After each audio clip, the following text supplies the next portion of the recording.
Baik, Assalamualaikum warahmatullahi wabarakatuh. Izinkan saya untuk memperkenalkan diri terlebih dahulu, karena ada pepatah yang mengatakan bahwasannya tak kenal maka tak sayang. Jadi alangkah baiknya kita harus perkenalan dulu, kita harus berkenalan dulu baru bisa sayang. Perkenalkan, nama saya Sepia Febriani. Saya berasal dari jurusan Teknik Pertambangan, Fakultas Teknik Universitas Bangka Belitung, angkatan 2019, dengan NIM 10319110008. Nah, pada kesempatan kali ini saya ingin mempresentasikan materi dari mata kuliah Sistem Penyaliran Tambang yang diampuh oleh dosen Ibu Delita Ega Andini STMT dengan judul Studi Kompaksi Batuan Penutup untuk Pencegahan Terbentuknya Air Asam Tambang pada Metode Enkapsulasi di PT Adaro Indonesia Kalimantan Selatan. Lanjut aja kita ke materi. Yang pertama, latar belakang. Kegiatan penambangan, terutama penambangan dan pengolahan, serta pemurnian merupakan kegiatan yang berpotensi menimbulkan dampak lingkungan penting terhadap lingkungan hidup. Kegiatan penambangan dicirikan dengan aktivitas penggalian dan penimbunan.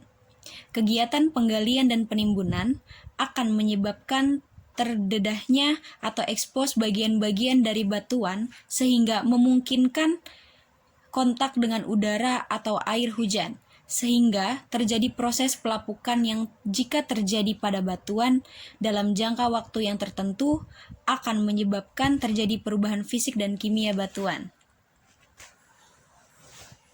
Hasil pelapukan atau reaksi kimia antara udara dengan mineral bila tercuci oleh limpasan hujan atau rembesan air tanah, dan juga reaksi antara air dan mineral dapat mengakibatkan perubahan kualitas air limpasan hujan atau air tanah. Jika perubahan yang terjadi ditunjukkan dengan tingkat keasaman yang tinggi, hal ini disebut sebagai air asam tambang atau acid mine drainage atau AMD. Berdasarkan pengalaman di berbagai tambang di dunia, air asam tambang terbentuk maka akan sulit untuk menghentikannya. Secara teoritis, proses akan berhenti jika salah satu dari reaktan yang terlibat atau mineral, sulfida, air, dan udara dalam reaksi pembentukan air asam tambang ini telah habis atau tidak tersedia lagi. Terbentuknya air asam tambang dapat dicegah baik secara kimia atau geokimia maupun secara fisik atau geoteknik. Secara fisik, pencegahan terbentuknya air asam tambang dilakukan dengan melakukan upaya-upaya fisik untuk mencegah atau menahan transport dari kontaminan ke badan air.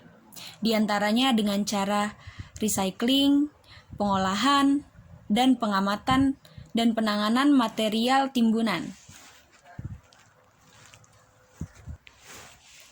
Penanganan material timbunan dilakukan dengan melakukan pemisahan antara material yang bersifat pembentukan asam dengan material yang tidak mempunyai sifat pembentukan asam. Nah, selanjutnya dilakukan metode enkapsulasi.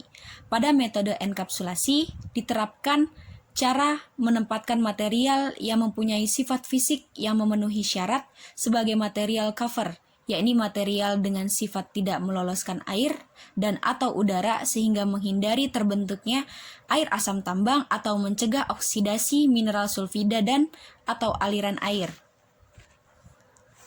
Pemahaman terhadap sifat fisik dan mekanis batuan perlu dilakukan untuk melihat pengaruh batuan hasil kompaksi terhadap nilai konduktivitas hidrolik. Sifat-sifat fisik terutama adalah distribusi ukuran dan sifat mekanis utama dari batuan adalah batas-batas Atterberg. Dengan demikian, penelitian ini dilakukan dengan tujuan untuk mengetahui karakteristik fisik kompaksi dari berbagai jenis batuan dan kemudian memberikan gambaran penilaian batuan sebagai material penutup pada metode enkapsulasi. Selanjutnya untuk lokasi, sampel diambil di PT Adaro Indonesia Blok Penambangan Wara 1. Sampel yang diambil sebanyak 8 sampel. 2 sampel diambil dari pit 1, 4 sampel diambil dari pit 2, dan 2 sampel diambil dari lokasi penimbunan. Gambar 1 dan 2 menunjukkan lokasi pengambilan sampel dan pada gambar 3 menunjukkan peta sebaran titik pengambilan sampel. Nah, berikut di sini adalah gambar-gambarnya. Yang pertama itu ada gambar 1, yaitu lokasi sampel di pit 1 Wara.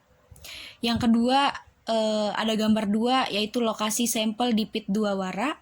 Dan yang ketiga ada gambar 3, yaitu peta sebaran titik pengambilan sampel.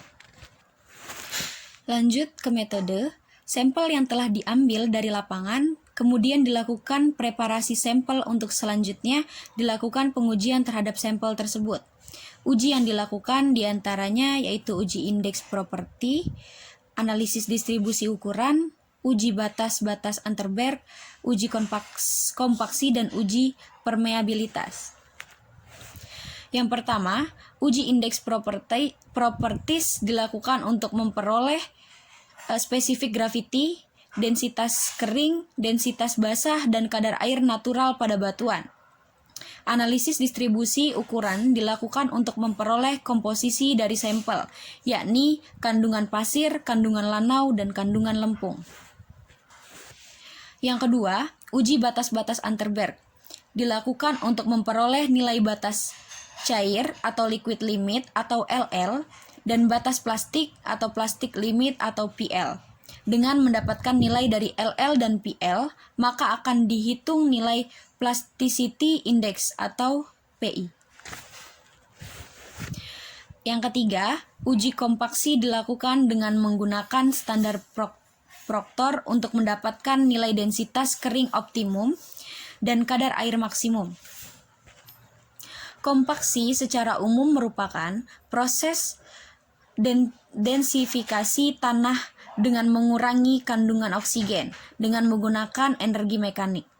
Tujuan dilakukannya kegiatan kompaksi ini adalah untuk mengurangi besar penurunan, meningkatkan kuat geser tanah, menurunkan nilai permeabilitas, mendapatkan berat isi maksimum dan kadar air optimum. Dan yang terakhir yaitu uji permeabilitas dilakukan setelah dilakukan pemadatan terhadap material yang akan diuji. Hal ini dilakukan untuk memperoleh nilai konduktivitas hidrolik, dilakukan dengan metode tinggi jatuh untuk mendapatkan nilai konduktivitas hidrolik. Batuan dengan nilai konduktivitas hidrolik yang rendah bila dijadikan sebagai batuan penutup pada metode enkapsulasi. Selanjutnya kita beralih ke pembahasan. Berdasarkan hasil penelitian yang dilakukan oleh Michel DKK pada tahun 1965 dalam Benson DKK pada tahun 1994 menunjukkan bahwa nilai konduktivitas hidrolik sangat berkaitan erat dengan kandungan air dan energi kompaksi yang diberikan. Semakin tinggi kadar air hingga mencapai kondisi optimum atau semakin tinggi energi kompaksi yang diberikan, maka nilai konduktivitas hidrolik akan semakin rendah. Hasil uji kompaksi dilakukan untuk memperoleh nilai kadar air optimum dan densitas kering maksimum. Uji yang digunakan menggunakan standar Proctor dengan energi yang digunakan sebesar 592,5 kJ per meter kubik. Dari hasil uji tersebut akan diperoleh nilai kadar air optimum dan densitas kering maksimum untuk masing-masing sampel. Berdasarkan hasil klarifikasi menurut klarifikasi USCS, sampel yang akan dikelompokkan dalam 3 tipe tanah. Jenis pertama medium plastisi dan jenis terakhir adalah CH. Sehingga pembahasan berikutnya akan membahas hubungan antara kompaksi dengan nilai konduktivitas hidrolik pada setiap jenis tanah yang ada. Berdasarkan pada gambar 4, terlihat bahwa dengan adanya penambahan air akan berpengaruh terhadap nilai densitas kering yang mengalami peningkatan. Selain itu juga, terjadi pengaruh kadar air terhadap nilai konduktivitas hidrolik, yakni dengan peningkatan kadar air, nilai konduktivitas hidroliknya akan berkurang. Nah, berikut ini adalah gambarnya. Gambar 4, hubungan kompaksi dengan konduktivitas hidrolik. Dan yang gambar 5 juga ada itu ya, ditampilkan gambarnya. Hasil kompaksi menunjukkan bahwa setiap sampel terjadi kenaikan densitas kering seiring dengan adanya penambahan air ke dalam sampel. Tingkat pemadatan tanah diukur dari densitas kering tanah yang dipadatkan. Penambahan air pada tanah yang dipadatkan akan menjadikan air tersebut sebagai pembasahan atau pelumas pada partikel-partikel tanah, sehingga terjadi pergeseran partikel ketika proses pemadatan dan akhirnya tanah tersebut akan menjadi padat.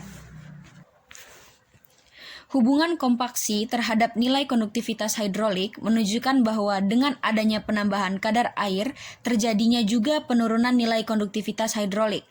Nilai konduktivitas hidrolik akan mencapai titik minimum ketika berada pada titik kadar air optimum.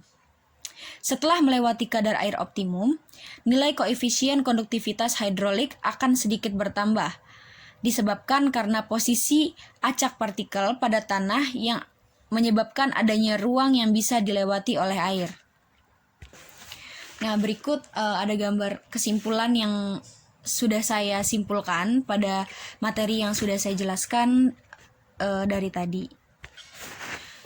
Mungkin cukup sekian presentasi saya pada hari ini. Mohon maaf jika banyak terjadinya kesalahan dari pengucapan maupun yang lain-lainnya. Saya tutup. Wabillahi taufiq wal hidayah. Wassalamualaikum warahmatullahi wabarakatuh.